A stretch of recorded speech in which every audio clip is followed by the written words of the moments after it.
Shalom saudara, hari ini kita akan kembali merenungkan firman Tuhan dengan judul diperdaya atau bertanggung jawab. Saudara, pernah nggak kita merasa terjebak dalam sebuah kesalahan lalu dengan cepat menyalahkan orang lain atau keadaan? Bukan salah saya, dia yang memulai. Saya kan hanya ikut-ikutan, lingkungan saya yang toksik. Saudara, Hawa pun juga pernah melakukan hal yang sama demikian. Saat Allah menanyai perbuatannya, ia segera menjawab, "Ular itu memperdayakan aku." Benar, dia ditipu. Tetapi di balik itu ada kecenderungan kita semua, yaitu lebih mudah melihat diri sebagai korban daripada mengakui tanggung jawab. Kejadian 3 ayat 13, di sana dikatakan, "Lalu berfirmanlah Tuhan Allah kepada perempuan itu, 'Apakah yang telah kau perbuat ini?' Jawab perempuan itu, 'Ular itu memperdayakan aku, maka aku makan.'" Saudara, Allah hanya bertanya kepada Hawa, "Apa yang telah kau perbuat?" Allah membutuhkan penjelasan dan kejujuran, tetapi Hawa menjawab, "Ular itu memperdayakan aku, maka aku makan." Kata diperdaya di sini berarti ditipu, disesatkan, atau dibujuk. Hawa tidak berbohong, memang dia ditipu, dia disesatkan, atau dia dibujuk oleh si iblis atau ular.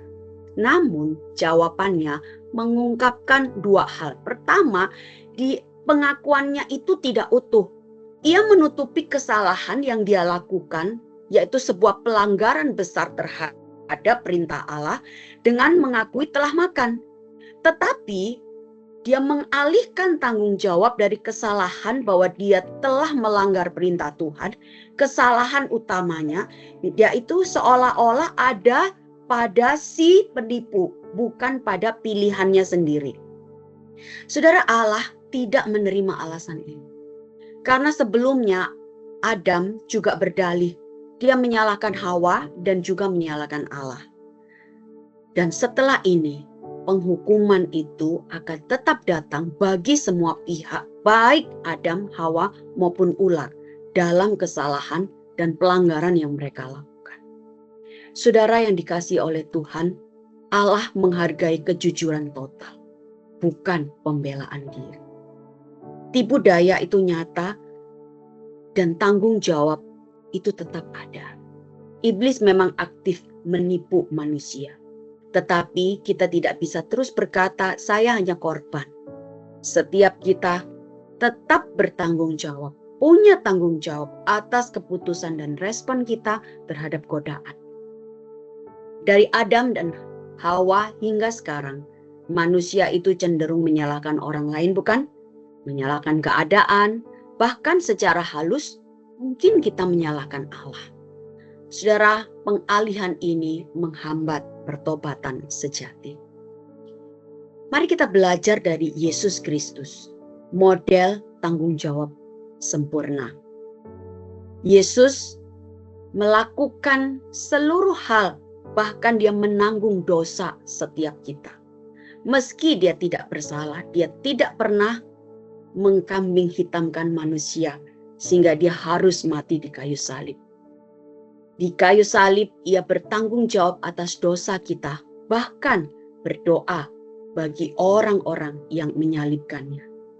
Dalam Yesus kita belajar mengaku dosa tanpa dalih. Saudara, mari kita mengevaluasi respon kita atas kesalahan. Saat kita jatuh di dalam dosa, saat kita melakukan kesalahan, apakah kita lebih dulu mencari alasan, atau sebaliknya, kita dengan rendah hati mengakui di hadapan Tuhan, "Ya Tuhan, ini kesalahanku. Ampunilah aku. Tolong dan tuntunlah aku melakukan hal yang benar, sesuai dengan apa yang Tuhan ingin." Saudara, kita juga perlu waspada terhadap penipuan dan fokus kepada ketaatan. Taktik iblis sebagai sebuah tipu daya dan pembenaran diri. Kita perlu mewaspadai hal itu. Jangan jadikan itu sebagai sebuah alasan. Mari kita meminta kepada Roh Kudus untuk memberikan kewaspadaan dan kekuatan untuk memilih taat. Dan kita hidup benar di dalam terang Tuhan. Saudara, di dalam kehidupan kita pasti ada komunitas-komunitas saudara seiman yang bisa membangun kita. Mari kita hidup di dalam kebenaran komunitas. Kita bisa menceritakan pergumulan kepada saudara seiman yang dapat menolong kita bertanggung jawab, bukan sekedar menghibur atau menyalahkan pihak luar. Saudara, kiranya firman Tuhan dan renungan pagi ini boleh menguatkan dan menjadi berkat bagi setiap kita. Dalam pergumulan yang ada, mari kita tetap melakukan yang benar sesuai dengan apa yang Tuhan ingin kita lakukan di dalam kehidupan kita. Sehingga ketaatan kita membawa damai, baik bagi diri kita sendiri, bagi orang-orang di sekitar kita, bahkan juga di lingkungan masyarakat yang ada. Kiranya Tuhan memberkati setiap kita dengan firman-Nya. Amin.